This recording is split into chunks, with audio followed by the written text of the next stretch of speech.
Hi അസ്സലാമു അലൈക്കും. എല്ലാവരും സുഖമായിട്ടിരിക്കുകയാണെന്ന് വിശ്വസിക്കുന്നു. അപ്പം നമ്മൾ കുറച്ച് ദിവസമായി വീഡിയോസ് ഇട്ടിട്ട് അന്നേരം ഒരു ലോങ് വീഡിയോ തന്നെ ഇടാമെന്ന് വെച്ചു. ഇതിപ്പം കുറച്ച് ദിവസമായി ഒരു 2 വീക്സ് എങ്ങാണ്ടായി നമ്മൾ ഈ വീഡിയോ എടുത്തിട്ട് തന്നെ. എന്തോ ഒരു എഡിറ്റ് ചെയ്യാനോ എന്തോ ഒരു മടി പിടിച്ച അവസ്ഥയായിരുന്നു. അതുകൊണ്ടാണ് നമ്മൾ ഒന്നും ചെയ്യാതിരുന്നത്. അങ്ങനെ ഇതിപ്പോൾ നമ്മൾ ഒരു പള്ളിയിൽ പോകണമായിരുന്നു. പിന്നെ എന്നിട്ട് നമ്മൾ അത്യാവശ്യം കൊല്ലത്തൊക്കെ നമുക്ക് പോകണമായിരുന്നു. അങ്ങനെ ഞാനും ഇത്തായും കുഞ്ഞും എല്ലാവരും ഉണ്ടായിരുന്നു. അങ്ങനെ എല്ലാവരും റെഡിയായി ഇറങ്ങി. പിന്നെ ആദ്യം നമ്മൾ പോയെന്ന് വെച്ചാൽ നമ്മൾ മാമ്മൂട്ടിലുള്ള പള്ളിയിലും കയറി. പിന്നെ നമ്മൾ സിയാറത്തുമൂട് പള്ളിയിലും കയറി. ഇതിപ്പോൾ അവിടെ നിന്നുള്ള വിഷ്വൽസാണ്. അങ്ങനെ മോനും ഒരുവിധം ആദ്യമായിട്ടാണ്, ഫസ്റ്റ് ടൈമാണ് അവൻ പള്ളിയിലും കാര്യങ്ങളിലൊക്കെ പോവുകയും ചെയ്യുന്നത്. ഞങ്ങൾക്കൊരു ചെറിയൊരു നേർച്ചയുണ്ടായിരുന്നു, അതിന് വേണ്ടിയിട്ടും കൂടെയാണ് ഞങ്ങൾ പോയത്. അങ്ങനെ അതൊക്കെ കഴിഞ്ഞ് ഞങ്ങൾ അവിടെ നിന്ന് ഇറങ്ങി. പിന്നെ നേരെ കുഞ്ഞുങ്ങളാണെന്നുണ്ടെങ്കിൽ ബീച്ചിൽ പോകണം എന്നും പറഞ്ഞ് ഭയങ്കര നിലവിളിയായിരുന്നു. അങ്ങനെ പിന്നെ എന്തായാലും വീണ്ടും ഇനി അവരെ ബീച്ച് കൊണ്ടുപോയി കാണിക്കാം എന്ന് വെച്ചു. ആദ്യം ഞാൻ പോയപ്പം തൊട്ട് അവർ നിർബന്ധം തുടങ്ങിയതാണ്, കുഞ്ഞ് പോയല്ലോ, ഞങ്ങളെ കൊണ്ടുപോയി കാണിച്ചില്ലല്ലോ എന്നും പറഞ്ഞു. അങ്ങനെ പിന്നെ ഞങ്ങളെല്ലാവരും കൂടെ നേരെ കൊല്ലം ബീച്ച് വെച്ചങ്ങ് പിടിച്ചു.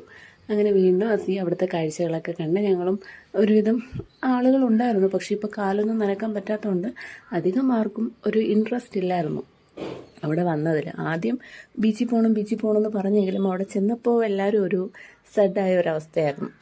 അങ്ങനെ അസിക്ക് ഇത് കഴിഞ്ഞ പ്രാവശ്യം ഞങ്ങൾ ബീച്ചിൽ വന്നപ്പോൾ വാങ്ങിച്ച കണ്ണാടിയാണ്, എൻ്റെ ബാഗിൽ കിടപ്പുണ്ടായിരുന്നു. അങ്ങനെ അതൊക്കെ വെച്ച് ഒന്നും കൂടെ ഫോട്ടോസും കാര്യങ്ങളൊക്കെ റീക്രിയേറ്റ് ചെയ്യാമെന്നും പറഞ്ഞ് അതൊക്കെ വെച്ച് കളിയും കാര്യങ്ങളൊക്കെ ആയതുകൊണ്ട് അങ്ങനെ അങ്ങ് സമയം പോയി. അങ്ങനെ അവസാനം കുഞ്ഞുങ്ങൾക്കും ഒരുവിധം ടോയ്സും കാര്യങ്ങളും അധികമൊന്നും നമ്മൾ വാങ്ങിച്ചില്ല. കാരണം അപ്പോഴത്തേക്ക് ഇരുട്ടിയൊക്കെ ചെയ്തായിരുന്നു. അങ്ങനെ പെട്ടെന്ന് പിന്നെ നമുക്ക് വീട്ടിൽ എത്തണം. അങ്ങനെ കുറേ ടൈം എടുക്കും നമുക്ക് വീട്ടിൽ അത്രയും ഓടിയെത്തണ്ടേ. അങ്ങനെ അവിടുന്ന് ഞങ്ങൾ ബീച്ചിൽ നിന്ന് ഇറങ്ങാൻ വേണ്ടിയിട്ട് വന്നപ്പോഴത്തേക്ക് അവിടെ യമഹയുടെ ഫെസ്റ്റോ ഇതുപോലത്തെ ഒരു ചെറിയൊരു സംഭവം ഉണ്ടായിരുന്നു. കുഞ്ഞുങ്ങളൊക്കെ അവിടെ നിന്ന് ഡാൻസ് ചെയ്യുന്നുണ്ടായിരുന്നു. അവിടെ നിന്ന് യമഹയുടെ വണ്ടിയുടെ കൂടെ നിന്ന് ഫോട്ടോസൊക്കെ എടുത്ത് അവരുടെ സൈഡിലോട്ട് അങ്ങാണ്ട് അയക്കുകയൊക്കെ ചെയ്ത് എന്തോ പ്രൈസോ കാര്യങ്ങളൊക്കെ ഉണ്ടായിരുന്നു.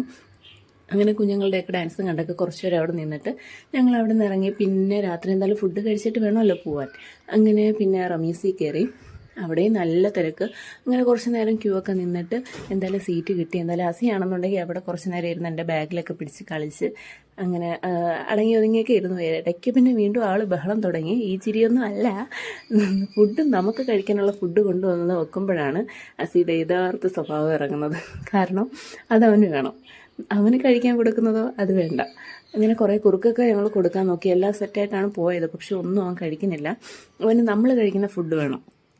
അങ്ങനെ കുറച്ച് നേരത്തെ വലിയൊക്കെ കഴിഞ്ഞിട്ട് പിന്നെ കുറച്ച് ജ്യൂസൊക്കെ കുടിച്ച് ആളിങ്ങനെ ഹാപ്പി ആയിട്ടൊക്കെ അവിടെ ഇരുന്നത്. അപ്പോഴത്തേക്ക് നമ്മുടെ ഫുഡൊക്കെ കൊണ്ടുവന്നു. അങ്ങനെ കൊണ്ടുവന്നിട്ട് പിന്നെ കുറച്ച് നേരം ഞങ്ങൾ കഴിച്ചു. എന്നിട്ട് ഇതിപ്പോൾ അവിടുത്തെ നല്ല തിരക്കും കാര്യങ്ങളും ആയിരുന്നു, അതുവരെ കൊണ്ടുവന്നിട്ടില്ലായിരുന്നു. അതിൻ്റെ വിഷ്വൽസാണ്. അങ്ങനെ അതൊക്കെ കഴിഞ്ഞ് ഞങ്ങൾ അവിടെ നിന്ന് ഇറങ്ങി.